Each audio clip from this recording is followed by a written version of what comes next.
وہ جو میں گزارش کروں کہ قرآن مجید کا ہر نبی پابند ہے، ہر نبی کے ساتھ قرآن مجید رہا ہے۔ اور ایک اور بات میں شاید پہلے گزارش کر چکا، یہ جو ہم اور آپ نماز پڑھتے ہیں، یہ جب اللہ نے 14 کو خلق کیا، یہ تب سے یہی نماز تھی۔ فرق اتنا تھا کہ وہ 2 رکعت نماز ہوتی تھی، صبح 2، ظہر 2، عصر 2، مغرب 2، عشاء 2۔ اور اس پر ام المؤمنین عائشہ صدیقہ رضی اللہ تعالیٰ عنہ کی ایک روایت ہے، اس میں بخاری مسلم وغیرہ میں، کہ مکہ تک ہم 2 رکعت نماز پڑھتے تھے، مکہ تک ہم 2 رکعت نماز پڑھتے تھے۔ جب مدینہ میں آئے تو 3 اور 4 ہو گئی۔ تو کیوں ہوئی؟ تو امام صادق علیہ السلام نے فرمایا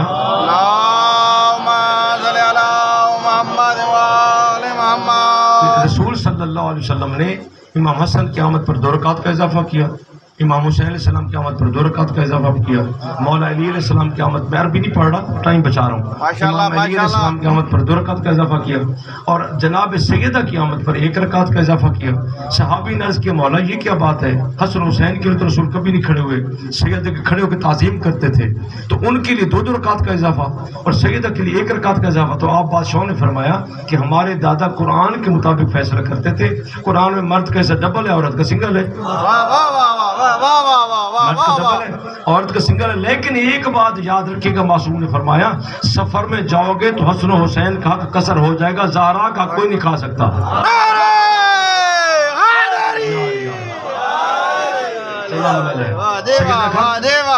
کوئی نہیں کھا سکتا۔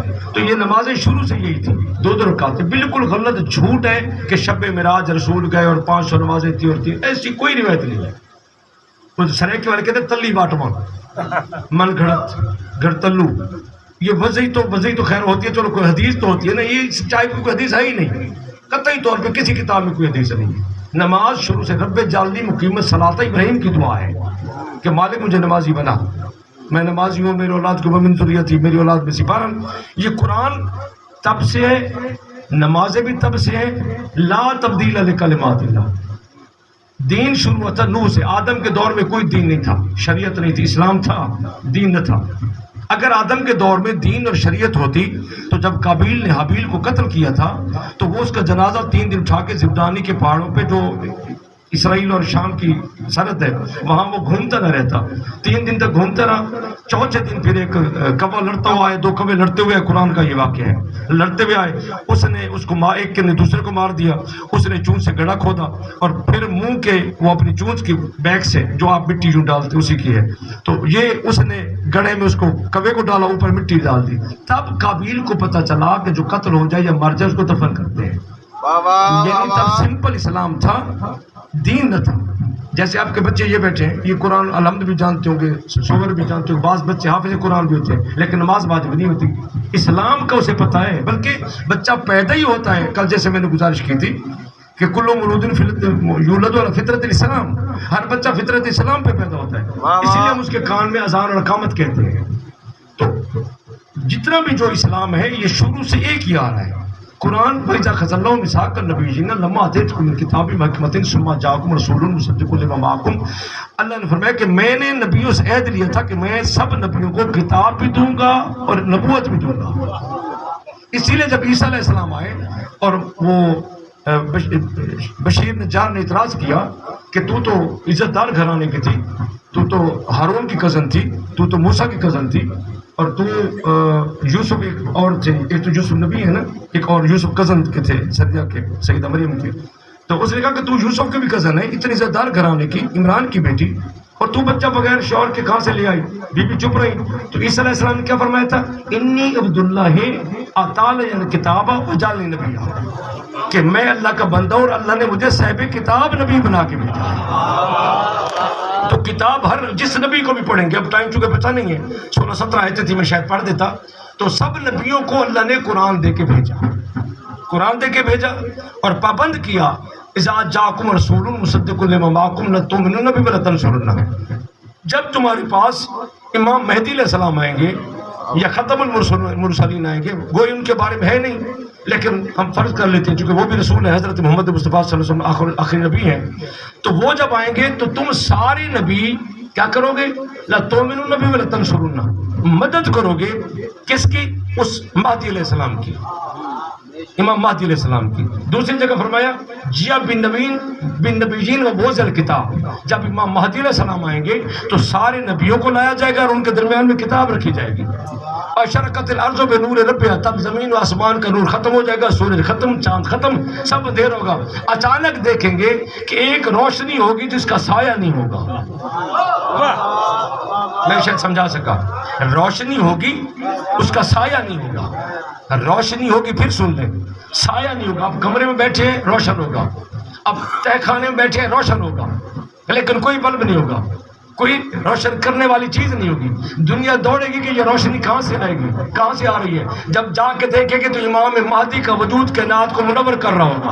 اللہ اکبر، اللہ اکبر، اللہ اکبر.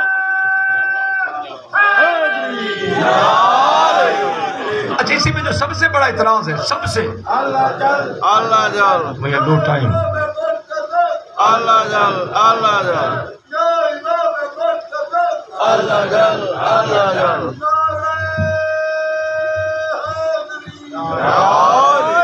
ایک اعتراض صلوات اللہم صلی اللہ معذرت کے بعد معذرت تھوڑا سا سن لیں آپ جی، کوئی نعرہ نہیں، یہ نہیں کہ نعرہ کو ٹائم تھوڑا ہے.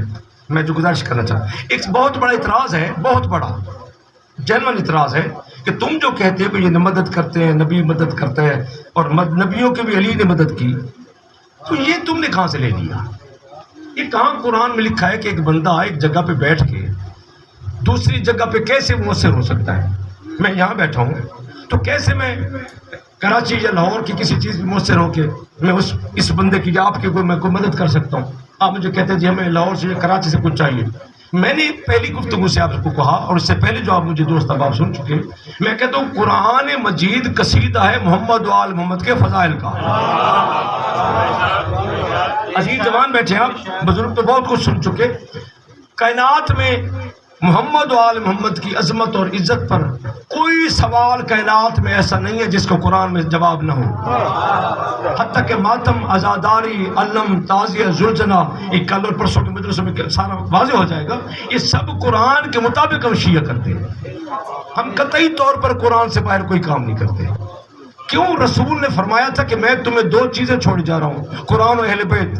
الحمدللہ ہم نے قرآن کو بھی لیا، ہم نے اہل بیت کو بھی لیا. وہ 100% ہم نہیں کہہ سکتے، لیکن کم از کم دنیا سے بہتر ہم اہل بیت سے محبت کرتے ہیں. ماشاءاللہ دنیا بھی محبت کرتی ہے. میں یہ نہیں کہہ رہا کہ اہل سنت کو اہل بیت سے محبت نہیں ہے، کیونکہ ایمان تو مکمل ہو ہی نہیں سکتا جب تک اہل بیت سے محبت نہیں ہوگی. اب یہ مدد کیسے ممکن ہے کہ کوئی بندہ کسی کی مدد کر دے؟ یہ کیسے پاسبل ہے؟ ایک بندہ کیسے کسی چیز پر قادر ہو سکتا؟ میں کیسے قادر ہو سکتا ہوں اس گلاس کو کہوں کہ جا فلاں بندے کو پانی پلا کے واپس لوٹا؟ ماں بعد طبیعت میں یہ کیسے ممکن ہو سکتا ہے؟ تو بس قرآن سے پوچھتے ہیں. اسی پہ میں کوشش کروں گا کہ فضائل ختم کر کے دو جملے مصائب کے کہہ چونکہ 3 جگہ آگے جا کے میں نے اشرف پڑھنا ہوتا ہے. معذرت کے ساتھ وقت کی آپ کو پتہ ہے نزاکت ہوتی ہے. حضرت سلیمان تشریف فرما تھے اور ہدہد نہیں مل رہا تھا. ہدہد جو پرندہ درخان پکی جگہ وہ نہیں مل رہا تھا. اس کا کام کیا تھا؟ نبی کے پاس پرندے کا کیا کام تھا؟ 480 جن خلیفے،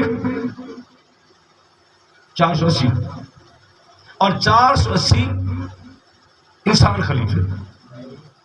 اس کے باوجود ایک ہدہد انہوں میں ممتاز ہے. یہ پرندے کی کیا حیثیت آ گئی؟ میں نے بتایا نا کہ قرآن میں جانوروں کا ذکر بعض دفعہ انسانوں سے بھی بہتر ہے. یہ کہانی کسی نے کسی بندے کو سنا دی تھی، انسان اشرف المخلوقات ہے، اس نے آگے چلائی اور آج تک چل رہی ہے. لکھا ہوا کہیں نہیں ہے، قرآن میں کہیں نہیں لکھا ہوا کہ انسان اشرف المخلوقات وہ ہیں جن پر خدا درود پڑتا ہے. اشرف المخلوقات وہ ہیں جن کے دروازے پہ جبرائیل نوکری کرتا ہے. اشرف المخلوقات وہ ہیں جن کے دروازے پہ جبرائیل درزی بن کے آتا ہے. اشرف المخلوقات ہم نہیں کہ جن پر ایک ہدہد پرندے کو بھی برتری حاصل ہے. کیا برتری حاصل ہے؟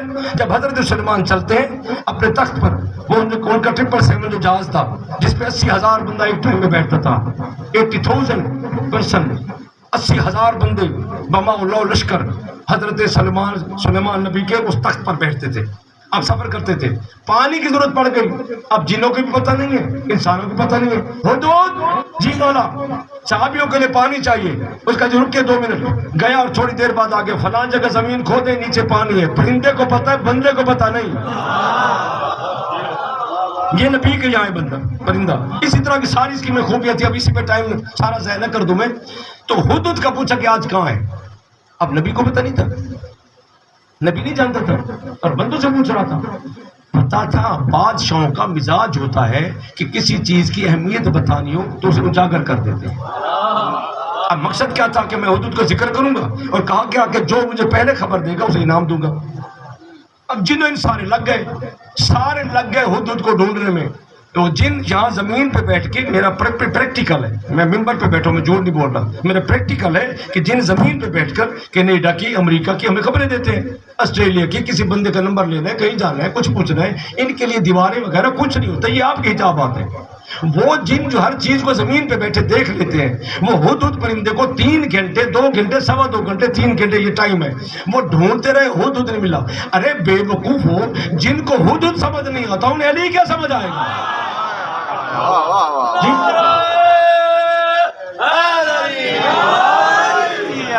اب جب ہدہد آیا تو اچانک آ کے سرکار کے کندھے پہ آ کے بیٹھ گیا، اچانک سرکار کے کندھے پہ آ کے بیٹھ گیا۔ وہ جیسے خواجہ ویس کرنی کے واقعے میں کل میں نے عرض کیا تھا کہ حضرت عمر فاروق رضی اللہ تعالیٰ عنہ ڈھونڈ رہے اور مل نہیں رہے، اچانک ایک بیری کے نیچے کھڑے تو انہوں نے آ کے ہاتھ لگایا، سلام عمر کیسے ہو؟ کہا یہ ابا ہے لے لو، تو انہوں نے ابا کے ذریعے سارے مسلمانوں کو جنت بھیج دیا۔ سرکار ہے خواجہ ویس کرنی، خیر اب ہدہد آ کے بیٹھا، کہاں تھے تم؟ سرکار کمال ہو گیا ہے، ایسی خاتون دیکھ کے آئے ہو نا، حسن میں یکتا، کردار میں یکتا، اخلاق میں یکتا، سیرت میں یکتا، اور ہے بھی ملکہ، عام بھی نہیں، کوئی لونڈی باندھی بھی نہیں کسی کی۔ اچھا کہاں؟ سرکار یمن کی ملکہ جی، بادشاہ، کیا حسن ان کا، کیا کمال ہے، اور 40,000 فوج کے سپاہی، ایک نقش نین، ایک وجود، ایک قد، ایک جیسی وردی، پہلے کو پکڑے تو دوسرے کا پتہ نہیں چلتا، تیسرے کا پتہ نہیں چلتا، چوتھے کا پتہ نہیں چلتا۔ خط لکھوایا، بسم اللہ الرحمن الرحیم۔ اب سلیمان کے دور میں زبان سریانی ہے یا عبرانی ہے اور لکھا جا رہا ہے بسم اللہ الرحمن الرحیم، اس کا مقصد ہے سلیمان کے دور میں قرآن اور بسم اللہ تھا تو لکھا جا رہا تھا جی۔ حضرت ابو طالب علیہ السلام نے جب حضرت محمد مصطفیٰ کا نکاح پڑھا تھا، آپ کی عمر تھی 25 سال، آپ حضور صلی اللہ علیہ وسلم کی عمر 25 سال تھی، 15 سال رہتے تھے اعلان نبوت میں سے، قرآن ابھی اترا نہیں تھا، اور ابو طالب علیہ السلام جو خطبہ پڑھ رہے ہیں بسم اللہ الرحمن الرحیم الحمدللہ الذی جعلنا من ذریۃ ابراہیم وذریۃ اسماعیل، یہ تو ٹائم نہیں ہوتا بندہ کیا کیا چیز پڑھ سکے کہ بلا حضرت ابو طالب قرآن اترنے سے 15 سال پہلے الحمد بھی پڑھ رہے، بسم اللہ، اس کا مقصد ہے اس گھر میں قرآن تھا تو وہ پڑھ رہے تھے۔ اچھا خط لکھا، خط پہنچا بلقیس کو، ان کے جو مشیر تھے، ایک قدرتی بات ہوتی ہے عورتوں کو مشیر اچھے ملتے ہیں، مردوں کو صحیح نہیں ملتی، چونکہ عورت ذہین ہوتی ہے، مرد ذہین نہیں ہوتا۔ معذرت کے ساتھ آپ کے اگر کسی کی وہ ہوئی تو میں معذرت کر رہا ہوں، عورت مرد کی نسبت زیادہ ذہین ہوتی ہے، اگر عورت بے وقوف ہوتی تو خدا مردوں کو اس کی جھولی میں نہ پالتا۔ یہ حالت میں انسانیت کی تربیت نہ ہوتی، ٹھیک ہے، ہاں جذباتی کا تھوڑا سا مسئلہ ہے، پرابلم ہے، وہ قرآن میں بھی ہے، معصوم نے بھی فرمایا۔ خیر انہوں نے کہا کہ کیا کریں، انہوں نے کہا جی مردوں کو عورتوں والا لباس پہنا ہے اور عورتوں کو مردوں والا جی۔ کراچی میں یہ کارون سے شروع ہو رہا ہے آہستہ آہستہ۔ خیر تو ان کو کیا کریں، بھیجیں کہاں؟ حضرت سلیمان کے پاس، اگر وہ نبی ہے اسے پتہ چل جائے گا کہ یہ عورتوں کے لباس میں مرد ہیں، مردوں کے اس میں عورتیں ہیں۔ اچھا ٹھیک ہے، 50 بندے عورتوں میں ڈھال دیے گئے اور عورتوں کو مردوں والا لباس دے دیا گیا۔ یہ تحفے طائف لے کے چل پڑے۔ ہدہد نے کہا کہ یہ جڑی برادری کھڑی ہے نا، یہ کراچی والا ایسی ہے اور یہ مرد ہے۔ ہاں اچھا، کہا یہ جو مرد ہے گھر میں جائیں۔ وہ تو وزیر بیٹھے نے کہا سرکار کیا کر رہے ہیں، مردوں کر بیچ رہے خواتین میں؟ کہا تم چپ رہو، ہمارا جانور تم بندوں سے زیادہ عقل مند ہے۔ ہمارا پرندہ جن و انسان سے بھی بہتر ہے، تو کہاں گئی تمہاری انسانیت اور عقل مندی؟ تم تو پرندے کا مقابلہ نہیں کر سکتے، تو علی کے علم کا کیا مقابلہ کرو گے؟ وہ مرد ادھر، ان کا سرکار یہ عورتیں بھیجے، کہا نہیں نہیں مرد ادھر جائیں، عورتیں ہمارے دربار میں بیٹھے۔ معاملہ الٹا سمجھ گئے۔ اب حضرت سلمان نے کہا دیکھو مجھے تخت چاہیے بلقیس کا۔ اب قرآن شروع ہوتا ہے کہ وہ بھی قرآن تک ہے، اس کو میں مختصر یہ میں 2 آیتیں پڑھنا چاہوں گا۔ مجھے تخت بلقیس چاہیے۔ قال عفریت من الجن، جن نے کہا آنا آتی کا بھائی قبل ان تقوم من مقامک، میں آپ کو لا دوں گا آپ کی اس محفل برخاست کرنے سے پہلے۔ جن نے کہا قال عفریت من الجن، عام جن نہیں تھا، ایک طاقتور جن تھا، عفریت من الجن قرآن کے لفظ ہے۔ اب جو قرآن کہہ رہا ہے کہ جن میں یہ قدرت تھی کہ وہ تخت لا دیتا، تخت لا دیتا۔ سلیمان علیہ السلام نے فرمایا نہیں یہ بہت زیادہ ٹائم ہے، اتنا ٹائم ہم نہیں دے سکتے۔ وَقَالَ الَّذِي عِندَهُ عِلْمٌ مِّنَ الْكِتَابِ، اور جس کے پاس قرآن میں سے تھوڑا سا علم تھا اس نے یہ کہا کیا؟ آنا آتی کا بھائی قبل ان یرتد الیک طرفک، یہ پلک کی جو جھپک ہے، اس جھپک کے پلٹنے سے پہلے ہم آپ کو تخت بلقیس لا دیں گے۔ اتنا لفظ کہا اور تخت بلقیس آ چکا تھا۔ میں شاید نہیں سمجھا سکا، یہ لفظ کہے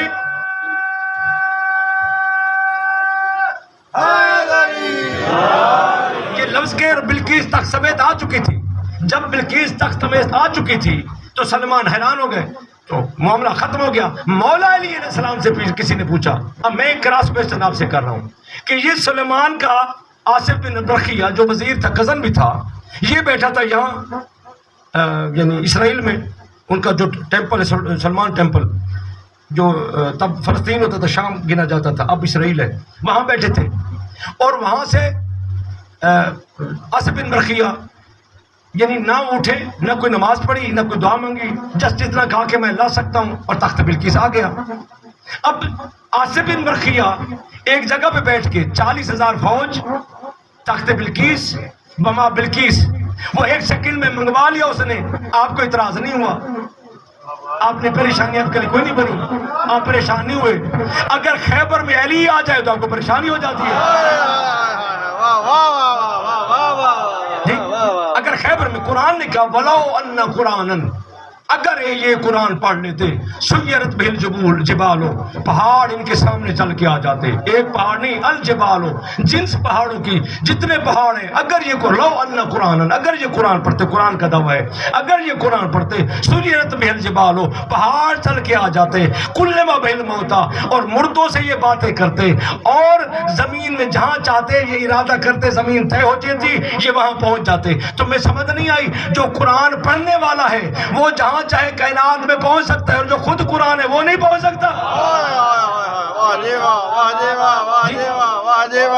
تو اب حضرت علی علیہ السلام نے، بس آخری جملہ میں گزارش کر رہا ہوں، ٹائم بہت ہو چکا، حضرت علی علیہ السلام نے ایک صحابی نے عرض کی، باولپور والوں بہت بڑا جملہ آپ کو دے کے جا رہا ہوں، بندے نے پوچھا مولا یہ آصف بن برخیہ کے پاس ایسی کیا طاقت تھی کہ اسے ایک پلک جھپک سے بھی پہلے، اسے انگلش جدید جو حربی صلاحیت ہے، ٹیکنالوجی ہے، جنگی ٹیکنالوجی، اس میں کہتے ہیں نینو ٹیکنالوجی، یعنی نو ٹائم آپ کیا کر سکتے ہیں، یا 1 سیکنڈ کے 1000ویں حصے میں یا 10ویں حصے میں یا 20ویں حصے میں آپ کیا کر سکتے ہیں۔ یہ جو جدید جنگ چل رہی ہے اسی پہ چل رہی ہے، تو اسلام پہلے دکھا رہا ہے، اسلام پہلے دکھا رہا ہے۔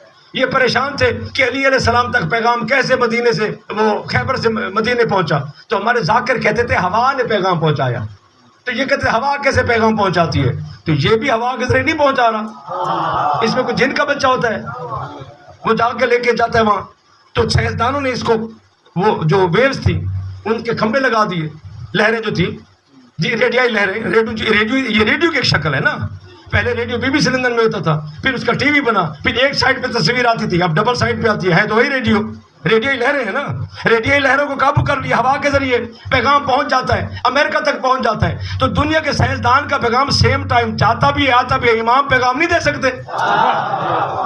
اب علی علیہ السلام سے بندے نے پوچھا مولا، اس نے کہا سلیمان کے صحابی یا کزن جو ان کا تھا آصف بن برخیہ، اس کے پاس ایسی کیا طاقت تھی کہ اس نے پلک جھپکتے میں تخت بلقیس منگوا لیا۔ مولانا فرمائے ٹوٹل 73 اسم اعظم ہیں، ٹوٹل 73 ہیں، ان میں سے ایک اسم اعظم تھا عاصم بن برخیہ کے پاس.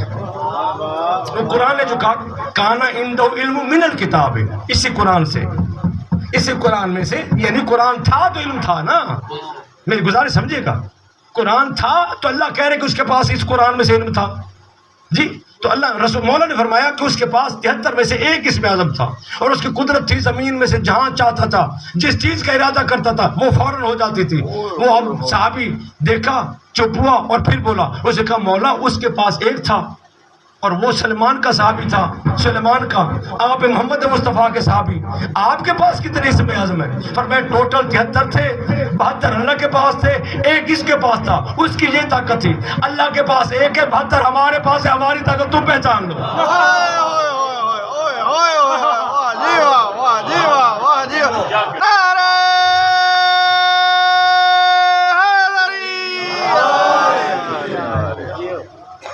معذرت کے ساتھ وقت اتنا ہی تھا. جناب مختار کو خط ملا حضرت امام زین العابدین علیہ السلام کو. جہاں جہاں کوئی ذاکر پڑھ رہے ہیں نا، ان کو ایک ریکویسٹ کیا کریں کہ جب بادشاہوں کے نام لے تو عزت کے ساتھ لے لیا. علیہ السلام کیا ہو جاتے، کوئی ٹائم ختم ہو جاتا ہے. خیر، بادشاہوں کا خط ملا اور اس میں لکھا تھا کہ چاچا مختار، جنگ کربلا بہت مشکل مرحلہ تھا. اس کے بعد وقت گزرنے کے ساتھ ساتھ وقت بہت بڑا مرحم ہے. ہماری ماؤں نے ٹھنڈا پانی بھی پی دیکھا اور چھاؤں میں بیٹھ دیکھا، لیکن ایک اصغر کی ماں ہے جو آج تک چھاؤں میں نہیں بیٹھی اور ٹھنڈا پانی نہیں پیا. چچا مختار کچھ ایسا کرو حرملہ کا سارا آ جائے، شاید اصغر کی ماں کا کلیجہ ٹھنڈا ہو جائے. وہ کسی شاعر کا شعر ہے، مجھے پتہ نہیں، شاید آپ کسی کو علم ہو. ہزاروں سال نہر القما بہتی رہے لیکن کلیجہ مادر اصغر کا ٹھنڈا ہو نہیں سکتا. جی تو کچھ ایسا کیجئے کہ حضرت سیدہ کا کلیجہ ٹھنڈا ہو جائے. سرکار مختار نے خط دیکھا، فرمایا ابراہیم کہاں ہے؟ ابراہیم مالک اشتر کا بیٹا. جی ماشاءاللہ. کہا سرکار وہ ساری رات دشمنان حسین بادشاہ کے جو دشمن تھے ان کو قتل کرنے میں آپریشن میں مصروف رہا ہے، ضرب عضب میں مصروف رہا ہے، تو ابھی تھوڑی دیر پہلے آ کے سویا ہے. سرکار مختار نے کہا کہ ابراہیم کو سونا اتنا اہم نہیں جتنا امام کے خط میں اہمیت ہے. ابراہیم کو اٹھائیں. سرکار ابراہیم آ گئے. امیر سلام. بادشاہ سرکار مختار نے فرمایا ابراہیم دیکھو تم اس بادشاہ کے بیٹے ہو جو علی علیہ السلام کی فوج کا چیف تھا، مالک اشتر. احسان کرو، کسی طرح حرملہ کو زندہ لاؤ، میں بھی دیکھ لوں کہ حرملہ میں ایسی کیا تڑپ تھی کہ ایک 6 ماہ کے بچے کو 3.5 سیر کا تیر مارا تھا. میں بھی سمجھ سکوں اتنا بڑا تیر انداز، اتنا بڑا پہلوان. جی تو اس کو اتنے چھوٹے سے معصوم بچے کو کوئی بھی تیر لگ جاتا ہلکا سا، اس نے شہید ہو جانا تھا. 3.5 سیر کے تیر کی کیا ضرورت تھی. مختصر کرتا ہوں، بہت لمبا سا واقعہ ہے. سامنے آ گیا حضرت مختار کے یہ حرملہ.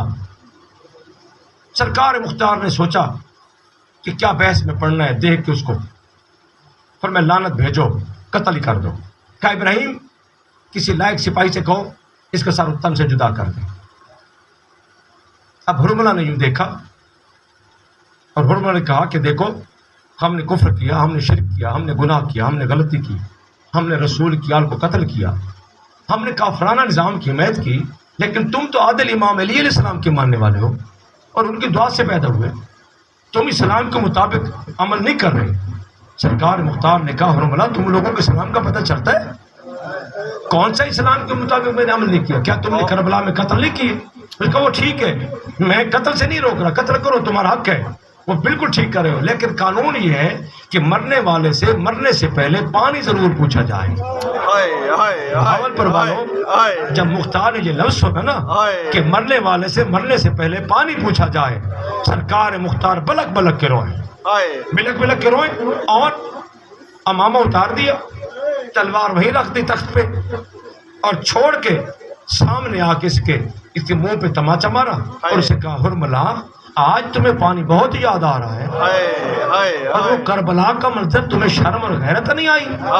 تم لوگوں نے رسول اور حسین کے معصوم بچوں کا پانی بند کر دیا تھا، اور حسین ایک معصوم کے لیے پانی مانگنے آئے تو تم نے بجائے پانی دینے کے، حرملہ چل چھوڑ باتیں، باقی ساری باتیں، بہت ساری باتیں میں نے پوچھ رہی تھی، حرملہ تو اتنا بڑا تیر انداز تھا کہ 1000 بندہ تیرے سامنے اگر تیر کمان لے کے بیٹھتا تو اکیلا ان سے جیت جاتا تھا، تو اتنا بڑا تیر انداز تھا کہ اڑتے ہوئے پرندے کی آنکھ میں تیر مار لیتا تھا۔ تجھے حسین کا ایک عسکر جو نہ جنگ کر رہا تھا نہ حرکت کر رہا تھا، باپ کے ہاتھوں میں جمع ہوا تھا ایک جگہ پہ، اس کو مارنے میں تجھے 3.5 سیر کے تیر کی کیا ضرورت پڑی؟ حرملہ نے دیکھا اور کہا کہ اے مختار، آپ کا کہنا صحیح ہے، لیکن میں نے یہ تیر خود نہیں مارا۔ کہا جھوٹ بولتے ہو، ساری جتنے بھی تمہارے سپاہی ہیں، کتنے 30,000 کے قریب بندے میں مار چکا، قتل کر چکا، فرنار کر چکا، سب نے یہی گواہی دی کہ حرملہ نے خود تیر مارا تھا، جھوٹ کیوں بولتے ہو؟ موت کے ڈر سے؟ کہتے نہیں بادشاہ، مجھے ایک ٹائم دے، میں تجھے پوری بات بتاؤں۔ کہا اچھا بتا کیا بات ہے؟ کہتے میں جنگلی گاؤں کا شکاری بھی تھا، سفر جب کرتے تھے تو میں جنگلی گائے شکار بھی کرتا تھا، میں اپنے ساتھ یہ جو بڑے تیر ہیں 3.5 سیر والے یہ بھی رکھتا تھا، اور جنگوں میں جو سپاہی یا فوجی یا جرنیل یا کوئی لڑنے والا ہمارے کنٹرول میں نہ آ رہا ہوتا تھا، ہم کیا کرتے تھے، اس کے گھوڑے کو تیر مار دیتے تھے، وہ گر جاتا تھا۔ تو میں نے اپنی کمان میں 7 تیر رکھے ہوئے تھے، 4 میرے پاس راستے میں استعمال ہو گئے، میں نے شکار کر لیے، 3 جب میں کربلا میں پہنچا تو بچے ہوئے تھے۔ سرکار مختار کا چہرہ اتر گیا، کہا اس کا مقصد ہے کہ باقی تیر کہاں گئے؟ کہا مختار اگر ناراض نہ ہو تو بتا دوں۔ کہا اس کو چھوڑ، میں نے کیا ناراض ہونا ہے، ہمارے پاس کیا بچا ہے رسول کی بیٹی کی چادر کے بعد، تو مجھے یہ بتا کہ تیروں کا استعمال کیا ہوا؟ کہا پہلا تیر وہ تھا جب میں نے عباس کی مشق میں مارا تھا، اور معصوموں نے کہا تھا کہ میرا وعدہ ختم ہو گیا۔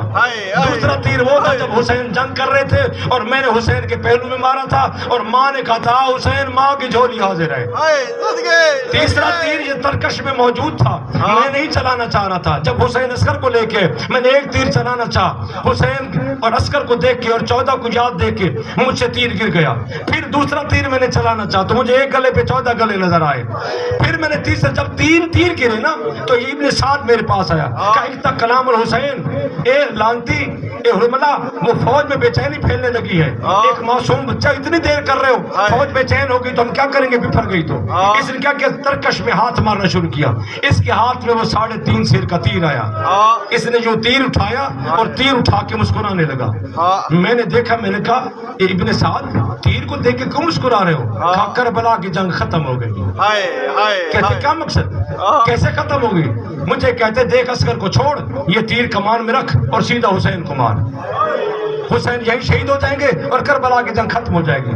حرملہ کہتے ہیں میں زہر، میں اس کی سپاہی تھا، میں نے زندگی میں پہلی دفعہ لوہے کی کمان لی، زندگی میں پہلی دفعہ لوہے کی کمان لے کر زندگی میں پہلی دفعہ میں نے زمین پہ گھٹنا ٹیکا، میں نے گھٹنا ٹیکے، میں نے ترکش میں تیر ڈال کے کعبہ کا حسین او ادنا، میں نے کمان کو اتنا کھینچا کہ دونوں سرے برابر ہو گئے۔ جب میں تیر چھوڑنے والا تھا میں نے دیکھا عسکر کی ماں نے خیمہ چھوڑ دیا، عسکر کی ماں نے خیمہ چھوڑا تو میں نے تیر کمان واپس لے لیا۔ ابن سعد نے کہا کیوں نشانہ چھوڑ دیا؟ کہ عسکر کی ماں خیمے کے دروازہ چھوڑ کے چلی گئی۔ ابن سعد میں کربلا کی تاریخ کو ایسا انمٹ بتانا چاہتا ہوں کہ عسکر کی ماں جب تک زندہ رہے گی سکون نہیں پا سکے گی، میں ایسا تیر ماروں گا عسکر کی ماں ہمیشہ یاد رکھے گی۔